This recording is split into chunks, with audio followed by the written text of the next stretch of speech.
कल के पूरे दिन में जौन विवाद मचा है, मतलब उठा पटक, कबो इधर से तो कबो उधर से, धर धर आओ ले जाओ। पहले गुस्सा गर्मी में डाल दो, उसके बाद फिर उसका एडिट करो, सारा पार्ट काट के तनिक से क्लिप लगा के फिर नई का वीडियो में चिपकाए दो। जी हाँ, कुछ ऐसे ही किया है कल हमारी छोटी डिंडी कहने जा रहे थे, छोटी दीदी। वैसे डंडी ही है, लेकिन मतलब अच्छी खासी तंदुरुस्त डंडी। कि भाई साहब ना, सबके लुकड़ी करे पड़ी है हाथों हाथों। और बातों बातों में उसने एक चीज़ और क्लियर करी कि वैसे या तो मेरा वीडियो सुबह सुबह आता है या फिर शाम को आता है। पता नहीं कैसे मैंने दोपहरियम डाल दिया। तो हम बताते हैं तुमको, आपने दोपहरियम काहे डाला। दोपहरियम डाला तो डाला, हटाना भी पड़ गया मैडम को। दोपहरियम इसलिए डाला क्योंकि जलन भरी थी इतनी ज़्यादा कि रहा नहीं जा रहा था, सहा नहीं जा रहा था, और शाम तक का इंतज़ार भी नहीं किया जा रहा था। तो इसलिए दीदी ने दोपहरियम डाला।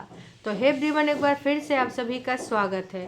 दीदी ने कल जो उत्पात मचाया है ना दोस्तों, उसके अंतर्गत भाई दीदी की पोलम पट्टी खुल चुकी हैं और दीदी के अंदर कितनी ज़्यादा जलन की भावना है। एक बात बताना दीदी, वो वीडियो वो प्राइवेट क्यों करना पड़ा? क्या वो कोर्ट कचहरी वाली जो बात बोल दी थी हैं? क्योंकि अभी तो तुम बोली हो सेक्शन 9 लगाओगी, वापस ससुराल जाओगी, 2 रख ले 5 रख ले फिर भी हार नहीं मानोगी, तुम जाओगी। और उस पर उस वीडियो में बोल दिया था कि मजबूरी बस तुम ससुराल से मायके आई हो, अदरवाइज़ तुम अपने जो है होबे न करती अगर तुम ससुराल में होती। इतना बड़ा स्टेटमेंट मारने के बाद फिर जज पूछ लेता कि भाई तू इतना बड़ा स्टेटमेंट बोली है वीडियो में और तू अब कैसे जाना चाहती है। तो भाई जिसको डाउनलोड करना था वो तो डाउनलोड हो ही चुका है ना। अब तुम प्राइवेट करो, डिलीट करो, कुछ करो, कोर्ट कचहरी में तो एक क्लिप लग ही जाएगा कि देख लीजिए जज साहब, इसने तो बोल दिया कि अगर आज मैं घर में ना होती, यहाँ अपने मायके वाले घर में, तो फिर मैं तो ससुराल में होती ही नहीं। मतलब मैं तो इनकी सबकी अत्याचारों से तंग आके ये हो जाती।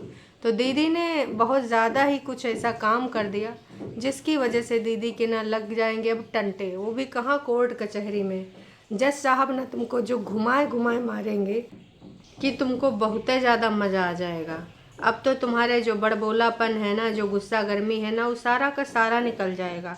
और उम्मीद करते हैं जज साहब एक बढ़िया से अच्छा सा एक्शन ले कि देख बहन, देख बेटी, तो हमारे घर की बेटी बहन लगती है, तो भैया तू जी, तुझे जीने का पूरा अधिकार है। इस अत्याचारी फैमिली में जाने की दोबारा से मैं परमिशन इन लोगों को बिल्कुल नहीं दूंगा। तो भाई साहब ये वाला चीज़ ना बहुत ही अच्छी है। जज साहब तुम्हारे जान मान की हानि ना होने दे और तुम्हें हमेशा के लिए इस गोले पे रखें। तो जज साहब देख दाख लीजिएगा, एक बेटौनी की ज़िंदगी तुम्हारे हाथों में है, कतई गलत फैसला तुमने दे दिया भाई साहब। तो ये बेटौनी के लिए फिर जो दीदी ने नीचे छत पे नहीं जी, आई थिंक किचन के फर्श पे बैठ के बोला था कि भाई आज हमारे बीच में परितिन है, हम लकी हैं। क्योंकि अनलकी तब हो जाते जब ये वहीं पे होती। इतना ज़्यादा अत्याचारी थे अंकुश लोग, लगते नहीं इतने अत्याचारी। क्यों दोस्तों, आपको लगते हैं? आंटी जी कितनी सीधी सादी, अंकुश भी बड़बोले लगते हैं लेकिन इतना नहीं अत्याचारी लगते हैं। पर ये लोग कितने मतलब अंदर से शातिर इंसान है, चाहे अंकुश हो, चाहे उनकी माँ हो, चाहे बहन हो, सब हमारी दीदी को करना चाह रहे थे। वो तो कहो कि हमारी दीदी ने एकदम इंडिपेंडेंट होके कैब मंगाई, नहीं तो भाई साहब हमारी दीदी के साथ पता नहीं क्या हुआ होता है ना।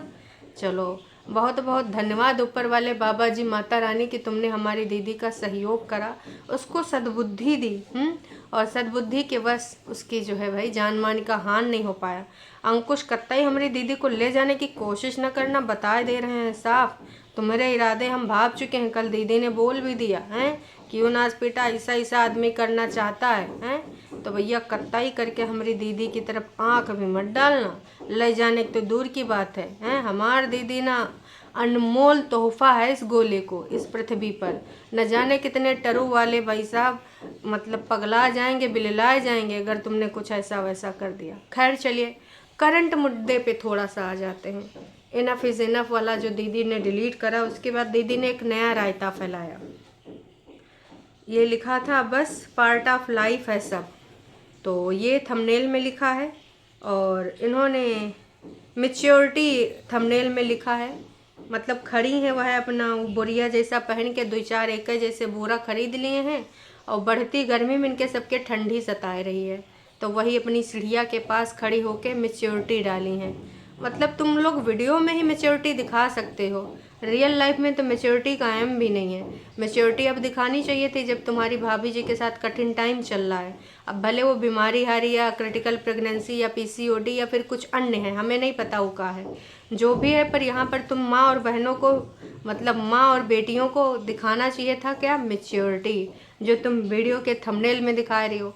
ये सब चीज़ें ना फील करने की होती हैं, सिर्फ लिखने की नहीं होती हैं, वीडियो में बोलने की नहीं होती हैं, अंतर मन में उतारने के लिए होती है नासपीटी दीदी।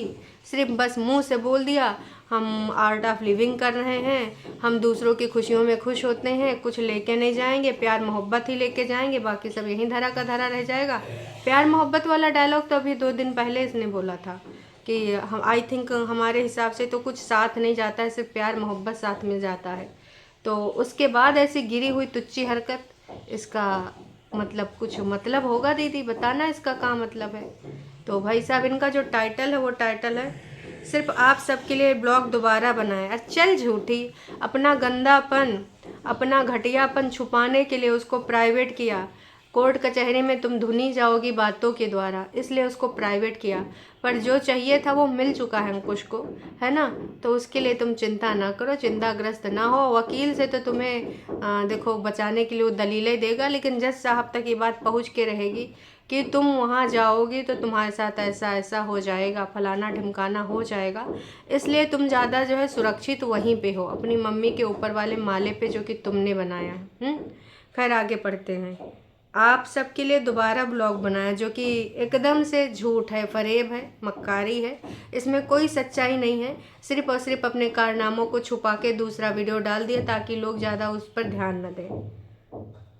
आई am grateful to God for everything. हाँ भाई साहब, तुम ग्रेटफुल तो होएगी होएगी, जो जितना भी रायता फैला है इसकी ज़िंदगी में उसके लिए ग्रेटफुल हैं भगवान से। और इनको कोई वो नहीं है कि भाई साहब इनके साथ गलत हुआ या फिर किसी ने गलत किया, ये ग्रेटफुल है जो भी अभी तक भगवान जी ने दिया है, क्योंकि इनके हिसाब से तो जो भी इनके ज़िंदगानियों में रायता फैला है ना, वो भगवान जी ने ही फैलाया है। इसके लिए कतई बिल्कुल भी मतलब वो नहीं है जिम्मेदार। तो लोगों ने भी सुना है, पूरी वीडियो पे भी आएंगे, पर लोगों ने जो सबसे पहले नोटिस किया, टाइटल चेंज हो गया, मैंने तो पहले ही देख लिया था। अरे बहन, टाइटल नहीं, पूरा पूरा वीडियो ही चेंज हो गया है, बस आधे की कुछ क्लिप लगाई हैं कि मम्मी मम्मी आप चमक रहे हो, मम्मी मम्मी आप गुस्सा हो क्या मेरे से, मम्मी मम्मी ये जो मैं आपको क्रीम देती हूँ, ये लोशन वोशन मैं थोड़ा लगाती हूँ, पूरा आप ही लगाते हो, विटामिन सी क्रीम की वजह से आप चमक रहे हो। तो वो जो चाटुकारिता वाला पार्ट था मम्मी मम्मी वाला, वो मम्मी मम्मी है अभी भी, बाकी भगवान भोलेनाथ की पूजा का आगे लगा दिया है इन्होंने। मतलब पहले ऐसे घटिया काम करो फिर पूजा करो। भगवान बेवकूफ़ नहीं बैठा है, भगवान तुम्हारे सारे कारनामों पे नज़र रखे बैठा है। कहते हैं ना, आप इंसान को बेवकूफ़ बना सकते हैं, इंसान को गुमराह कर सकते हैं, पर क्या आप ऊपर वाले को गुमराह कर सकते हैं, ऊपर वाले को बेवकूफ़ बना सकते हैं? ऊपर वाला तो आपको देख ही रहा है, आपके कर्मों को, आप जो भी हथकंडे अपना रहे हैं, जो भी ऊंच नीच चीज़ें कर रहे हैं, वो सब ऊपर वाला देख रहा है ना।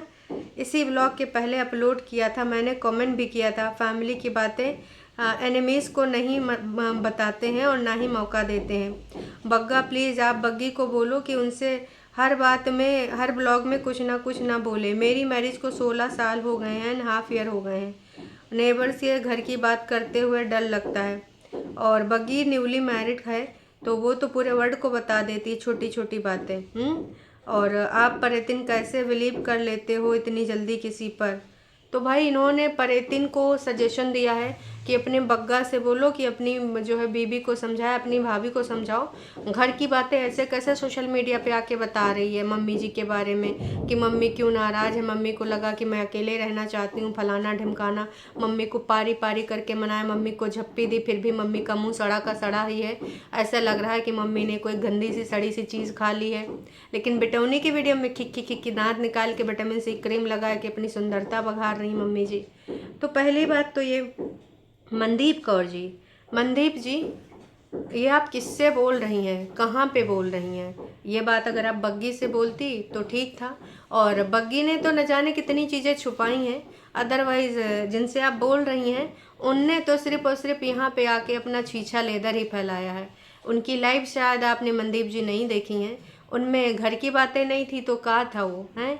और वो गंदे अड्डे पे ये बातें बताती हैं, शायद वो भी आपने नहीं सुना। मनदीप जी, आप बहुत भोली भाली हैं। आप उस महिला को बोल रही हैं कि घर की बातें ना बताओ, जो महिला खुद ही पूरा वाईटी पर अपना घर ला के रखी है। कैसी कैसी बातें सास के रिगार्डिंग, ननद के रिगार्डिंग, बाकी सारे रिगार्डिंग उसने रखी है, आप उस महिला से बोल रही हैं।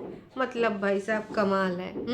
मनदीप जी, इतना भी अंधभक्ति ठीक नहीं होती जितना आप हैं। वाह जी वाह। पर डोंट वेस्ट योर टाइम और मनी फॉर अदर्स। अच्छा जी, इनका कहना है कि भैया दूसरों पे ना अपना टाइम और मनी बिल्कुल वेस्ट ना करो, वो बिल्कुल डिजर्विंग नहीं है। अदर्स मतलब भाभी जी, ये भी तो बोल रही थी मैं किसी से नाराज़ नहीं हूँ, किसी से नाराज़ नहीं हूँ। एक बार के मुंह से भाभी शब्द नहीं निकला। वैसे तो बोला करती है बग्गी बग्गी, लेकिन इस वाले वीडियो में ना जी ना, मैं तो ऊपर ही रहूँगी, नीचे नहीं जाऊँगी। जब ज़रूरत थी तब वो अपना मायके भी नहीं गई, जब ज़रूरत थी तो मैडम के साथ हियरिंग कर रही थी, है ना। तब मैडम जी ने बहुत चीज़ें बोली थी, और अब मतलब निकल गया तो पहचानते नहीं। वाह जी वाह, क्या बात है। तो इनका ये भी कहना है कि काहे बग्गी कह रही है सबसे कि बग्गी की फ़ाइट हुई है, और ये तो बहुत पर्सनल बात है। तो ये सारे कमेंट दीदी ने जानबूझ के किए हैं, यहाँ पर रखे हैं। वैसे कह रही थी कि किसी के रिगार्डिंग भी कमेंट हो, मैं उनको रहने नहीं देती, मैं डिलीट कर देती हूँ। तो यहाँ पर हम क्या समझे दीदी, आपने ये कमेंट डिलीट क्यों नहीं किए? मतलब आप चाहती हैं कि भाभी जी को गालियाँ पड़े, यही चाह रही हैं ना। वरना तो आपकी सिर्फ लीपा पोती के जो कमेंट्स होते हैं जिसमें आपकी तारीफ़ों के पुलिंदे बने होते हैं, उसके अलावा कोई कमेंट होता नहीं है। तो यहाँ पर अभी ये कमेंट हैं, तो भाई साहब आप समझो, ये कमेंट जानबूझ के एक जलनखोर ननद ने रखा है कि आओ भाभी को गरियाओ, और मैं कमेंट रखूँगी हैं। अगर आप पे ऐसा आएगा तो फिर जो तुम्हारे साथ भी चीज़ें खराब हो जाएंगी। भाभी के साथ प्यार से रह रही थी, वही हमेशा साथ देगी। उनकी प्राइवेसी का भी ध्यान रखना। अरे प्राइवेसी का क्या ध्यान रखेंगी, जब दोनों हस्बैंड वाइफ लड़ रहे थे तो यहाँ बैठ के वीडियो बना रही थी कि सुन लो तुम लोग सुन लो। ये जो लैला मजनू है ना, जो बोलते हैं कि हमारा ये बॉन्ड हमारा वो बॉन्ड, देखो कैसे कुत्तों बिल्लियों जैसे लड़ रहे हैं, याद आया आपको। तो ये ज़रूर प्राइवेसी का ध्यान रखेंगी। पहले ब्लॉग में तो ये था नहीं, पहला ब्लॉग तुमने क्यों हटाया? वाह जी वाह। अपनी फैमिली की बातें यूट्यूब पर कम शेयर किया करो, ये किसी ने लिखा। मतलब यार दीदी ने इसमें जो रिप्लाई किया है, जब किसी ने लिखा कि अपनी फैमिली की बातें यूट्यूब पर शेयर कम करो, है ना, तो इन्होंने लिखा राइट। ये राइट लिख कौन रहा है? नाइस पीटी है, जिसने फैमिली की कोई बातें छुड़बे नहीं करी, छोटी से छोटी। इवन जो बातें थी ना वो तक तू बना के लेके आई है। जलन खोर जल कुकड़ी है। जितने तुमने नाम रखे उतने कम है दीदी। यहाँ पर एकदम ज्ञान की देवी बन रही थी, तो इन्होंने ये लिख दिया कि हाँ राइट, फैमिली की बातें नहीं लिखनी चाहिए। मैंने भी देख लिया ब्लॉग, मैं खुश हो गई हूँ। वाओ, सेकंड ब्लॉग आ गए आज। हाँ, दोनों ब्लॉग आ गए, पहला वाला डिलीट कर दिया गया है। हाय परेतिन, बहुत अच्छा बोलते हो, बहुत कुछ बोलते हो, अपना काम किया करते जाओ। अरे भाई साहब चलो फिर अब आते हैं मुद्दे पे। तो इनको लोगों ने भर भर के लिखा, मैंने भी देख लिया था वो ब्लॉग। किसी ने लिख दिया हाँ आपने भी देख लिया, कर रही हो आपने भी देख लिया, ड्रामे कर रही है। ये मतलब जानते हो इसको रिप्लाई बिना किए रहा नहीं जाता है, तो इसलिए ये नाम लिख ही देती है। तो भाई मैं यही कहना चाहूँगी कि इसने हेलो हेलो करके बहुत सारे लोगों को रिप्लाई भी किया है, बहुत सारी चीज़ें भी करी हैं, और लास्ट में एक जगह बैठ के जो इसने गोबर ज्ञान दिया है, गोबर ज्ञान कह लो या जो भी कह लो, गोबर तो फिर से काम में आ जाता है। कंडे उपले बनते हैं, बहुत सारे लोग उसका खाना बनाने में यूज़ करते हैं, बहुत सारे लोग अन्य चीज़ों में यूज़ करते हैं। लेकिन इसकी जो बकवास भरी बातें थी भाई साहब, हालात बदल जाएंगे, जज्बात बदल जाएंगे। जब तुम सुनोगे इनके ख्यालात तो आपके भी जज्बात बदल जाएंगे। मैंने सोचा कि मैं जो डाली हूँ हमेशा तुरंत क्विक डिसीज़न नहीं लेना चाहिए, 5 मिनट रुक जाना चाहिए, और अगर कोई बहुत बड़ी बात है तो 1 दिन रुक जाना चाहिए। और वैसे भी मुझे ज़ीरो से शुरुआत करने की वो ललक है, ज़ीरो से मैं शुरुआत करती आई हूँ, 2 चैनल गए, फिर से ज़ीरो से शुरुआत किया, तो मेरे लिए कोई नई बात नहीं थी। मैंने फिर से जो है वीडियो एडिट करके डाल दिया, और तमाम लोग कमेंट कर रहे थे आपका ब्लॉग एडिट हो गया, आपका ब्लॉग कहाँ चला गया। तो मुझे एडिट करना था, इसलिए मैं दोबारा से अपना जो है रखा था जो बासी ब्लॉग वो मैंने रख लिया, और ये भी दूसरे वाले में एडिट करके डाल दूँगी। ये था दीदी का ब्लॉग। दीदी आपकी ये बातें सुन सुन के हम लोग पक गए हैं। काश कि आपने 5 मिनट लिख अपना रुक के जो भी चीज़ें डिसीजन ली थी ना, रुका होता, तब हम समझते आपकी बातों को। इनको किसी लेडी ने लिखा है था और बोला था, जो कि मम्मी सॉरी, जो कि मम्मी की एज की हैं, कि कभी भी कोई भी डिसीज़न लो ना तो थोड़ा रुक जाओ, चाहे 5 ही मिनट रुक जाओ। मम्मी की एज की कौन सी लेडी हैं, कहीं उधर तो नहीं, बड़ी जिज्जा की मम्मी जी। राम जाने कौन सी लेडी की ये बात कर रही थी। अब शिखा दीदी का नाम ना लेके किसी लेडी का नाम लिया गया है। तो उन लेडी ने बोला था कि ज़्यादा नहीं, बस तुम 5 ही मिनट रुक जावा करो, और 5 मिनट रुकने के बाद ना तुम जो है अपना डिसीजन लिया करो। तो कभी कभार ऐसा होता है। फिर मैं वहाँ गई थी, मैं यहाँ गई थी बच्चे को साइकिलिंग कराने, पार्क घुमाने, और अब मैं पंचौरा करने आ गई हूँ भाभी के बारे में। और आपको पता है कि मैंने अपनी लाइफ में कितना कुछ देखा है, तो मेरे लिए तो छोटी सी बात है ना। कोई बात नहीं, ब्लॉग दोबारा एडिट ही तो करना पड़ा। क्यों करना पड़ा ये नहीं बताया आपने। वो डायलॉग तो पूरा पूरा हटा दिया, और जो भाभी जी को लेक्चर बोला था वो भी आपने हटा दिया। क्या पारिवारिक दबाव पड़ रहा था कि नाच पीटी ये का बोल दिया, मम्मी की अपनी फैमिली, मेरी अपनी फैमिली, ये सब कितनी ज़्यादा बोल बच्चन आपने बोल दिए थे। जितना देर आपने रखा ना उतना देर में काफ़ी लोगों ने देख लिया। तो भाई साहब उस पर तो रिव्यू भी आ गए। जिसने जिसने इनका ब्लॉग कल वाला नहीं देखा उसके रिगार्डिंग मैंने पूरा रिव्यू दिया है। आप जाके मेरा कल शाम वाला वीडियो देख सकते हैं। दीदी के उसी वीडियो पे पूरा रिव्यू था, एक एक लाइन का रिव्यू। तो दीदी देखिए, आपने थोड़ा देर कर दी। जिसको जो जानना था वो हो गया, जो बातें बतानी थी वो पता चल गई सबको। हाँ, बिग बॉस की कॉल थोड़ा लेट में आई, हो सकता उससे पहले आप लड़ाई कर रही हो कि नाच पीटो, तुम ही लोग हमेशा मेरे पीछे पड़े रहते हो। तो अपना शादी तोड़ दे, तू अपना घर तोड़ दे, तू अपना जो है डिलीट चैनल कर दे, तू अपना चैनल दोबारा शुरू कर, हमेशा मैं ही क्यों, वाई मी वाई, है ना, ये वाले तूने डायलॉग मारे होंगे। फ़िलहाल दीदी ने यही रीज़न दिया कि मुझे एडिट करना था, क्योंकि मैंने रुका नहीं और कुछ चीज़ें मैंने बोल दी हैं, तो मुझे लगा कि नहीं, मुझे रुक कर सोचना चाहिए। जल्दबाजी हमेशा शैतान का काम होता है। वैसे तुम्हारे अंदर तो न जाने कितने बड़े शैतान भरे पड़े हैं। बाकी दोस्तों, आपको जो लगता है वो कमेंट करके ज़रूर आप बोलिएगा, क्योंकि दीदी ने जो करा है ना उसमें इनके लिए बोलना बनता है। तो मजबूरी बस किया है दीदी ने, मेच्योरिटी दिखाई है कि देखो ये कैसी मेच्योरिटी है। पहले तुम अपने भाई भाभी मम्मी के बारे में जो बोलना है बोल दो, उनको जितना गरियाना है गरियाए दो। अपने केस के बारे में भी जो तुम सेक्शन 9 दोबारा करना चाहती हो, उससे पहले तुम ये बोल दो कि अगर मैं वहाँ होती तो फिर मैं होती ही नहीं, है ना। तो ये दर्शाता है कि मैडम आपके अंदर कितनी मेच्योरिटी है। आपके अंदर कूट कूट के मेच्योरिटी भरी है, लेकिन वो सिर्फ वीडियो के थंबनेल पे। खैर चलिए, अभी के लिए इतनी ही, फिर बातें करेंगे नेक्स्ट वीडियो में। और दोपहर में लाइव में ज़रूर से ज़रूर आइएगा, 2:30-3 बजे के आसपास मिलते हैं। चलिए जी, टाटा बाय बाय।